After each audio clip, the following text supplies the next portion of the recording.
tun trum chu trum dang ang lo takin thupui nei in kan han soi ve khang lang do na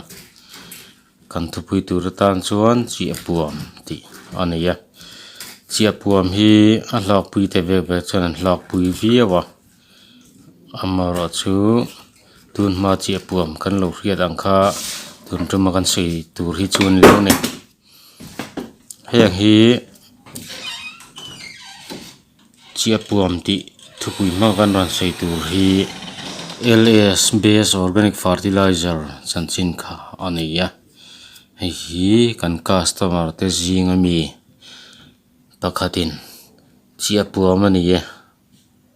aron ti thlat pek maya ati na chan chu sum benga dain apung chakin afriane kan han ngai tu chianga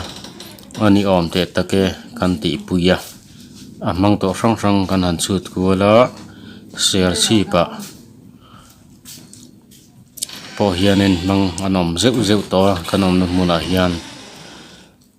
puwan ngai chuanin zong tra an peya kumdanga sing khat ti borfel atharna thin kunga khanen cheng sing ni ti borfel kumin hian athar ta ni hemi base organic fertilizer aman nu hian tin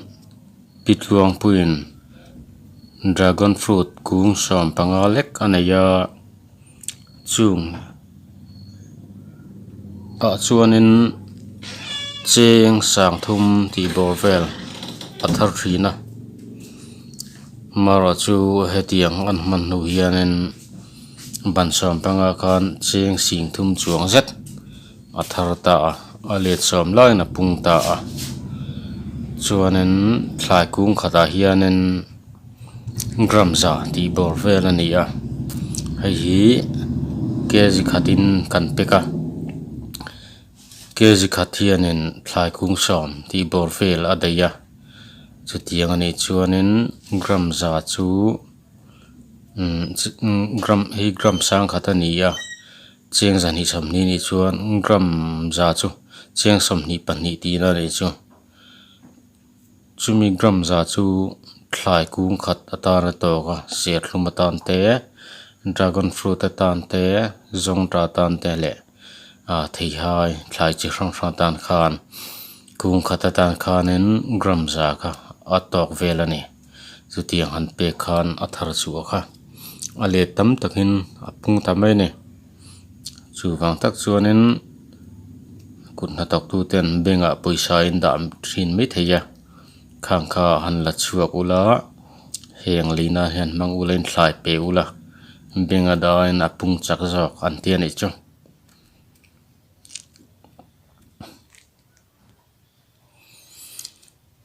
chu wangin poisa han ti pun thur thur na man ruwa kha chu chi apuam thinen khan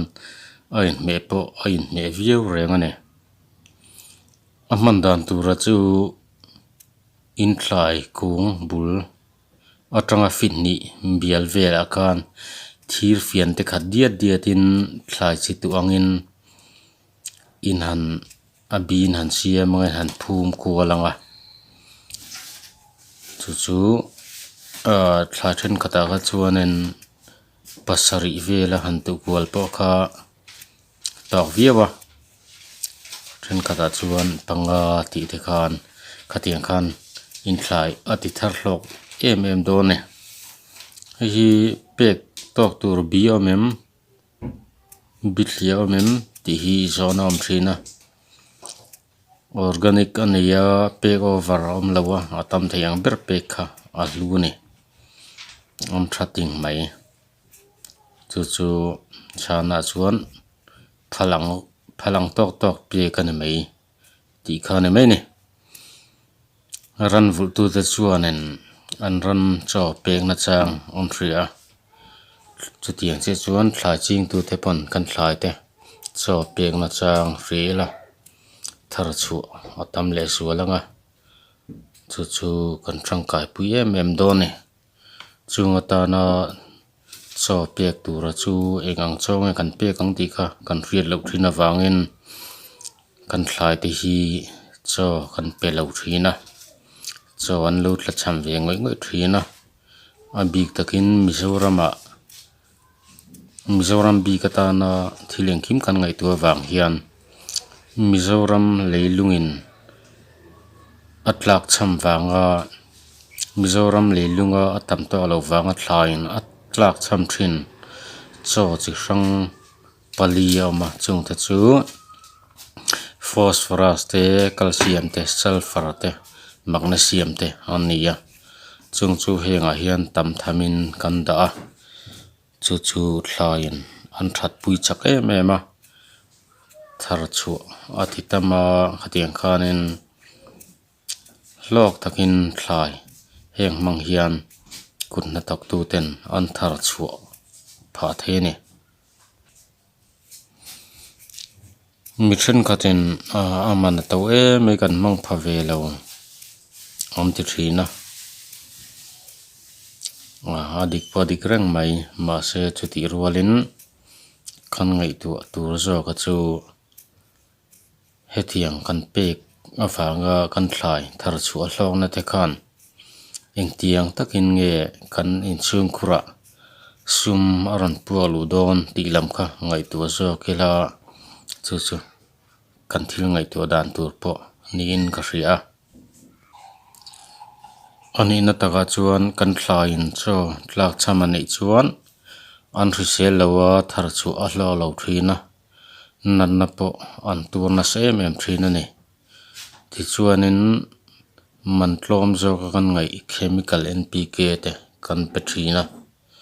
chung chu han ngai tu chu chian chuanin aman alo to zo reng mai lo ni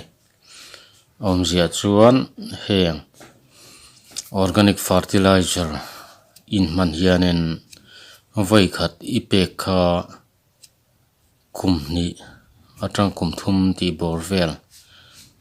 aring thei tura kan han nga ya then khat suidana pe chon kum nga lai te po ring thei ni in an soya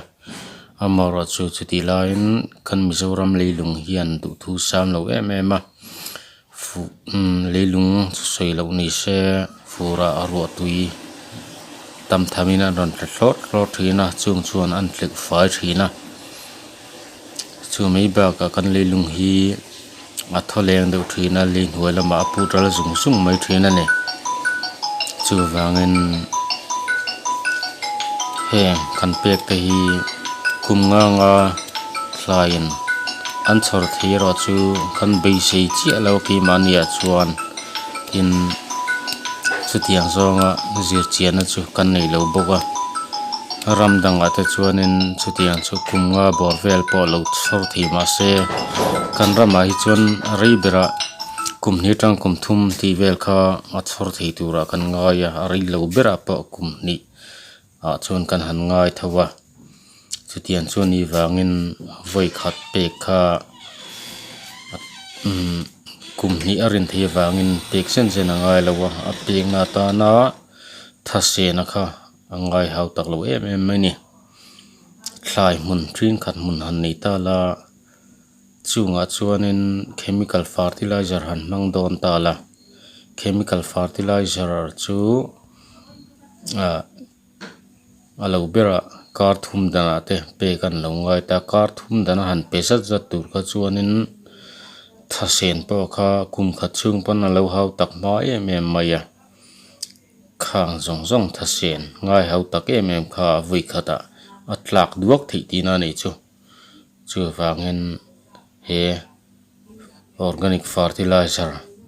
mang tur hian thasen angai thle em maya tin sum sen po angai tam lawa atira hau tak anghin lang ma se anu le zela ra tha ron chu anate thlai thar lok phan te awang khanin hemi mana in seng tere hianin anin sir lawa chu wangin anjong changa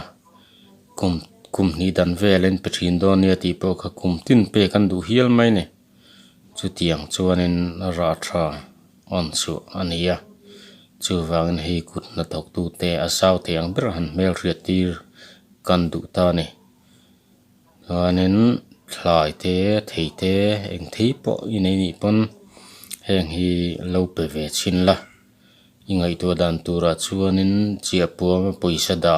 in ngai mai la I poisa benga ida kha han la chuakin heng leinan hian in manga I thlai bula in phu manga ti chuan benga da in a let tam takin apung chak zawk anti na ni chu chia puam anti na chan chu ni base organic fertilizer tin a ming kan han pu hial renga a chan chu zoram kut na tok tu ten an thlai thar that pha nan an man thei tur man ruwa poimo ania aya tha mizoram leilunga tan chuan am to chuang lo tura kan nga ya aya tha om thei tura ngai tu in omani chuanin hei kan phone number kan ron da min ron thri ula ai tha in rian na chuanin min thri langa chung te po chu siam chu kan tum sel don ya thlir tu zong te kan video min thlir sak thina wangin in chunga lom thu kan soya min lo thlir sak sel turin kan ngenin kan base bok chuni base organic fertilizer kan han siama hei hianin kan leilunga hianin na athok thei ngal do nem pe rolin na athok ton ngalem ti kha kan ron so do ni hei hi distill water kan mang le deuh thlapa distill water a chuan eng thlai chawma om lo ani khu han te pon zero an reng maya chuanin base organic fertilizer kha hemia hian thir fian tein tlem hi tian han polila han chok nok ka tikhanin a ppm kha aron apani chuanin thlai tan cho supply ngal char tina ani don ni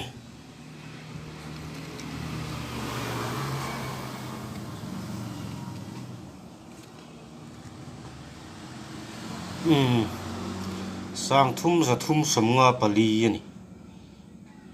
tem te pon khami thir fian te khat lek po khanen square meter khat bial vel ro meter ni bial vel le ti hang don ti na ni chu dei zai tham don le mai chu mai te chu non so zo ka ni sang thum za thum somnga pali ani ya rei lo te han in chia se kan minute som nuwa kan eng lo le chin don ya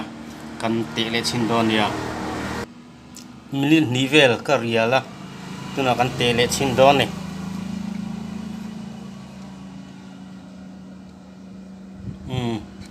sangli chuang ta sangli le somli pasari leya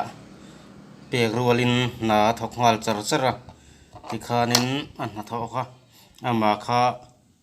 ari ral mai lowa zoi muangin na ala thok sun zom thei zel ni enge mo chen hemi ama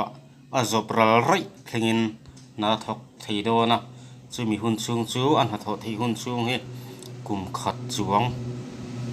na athok thei arin ane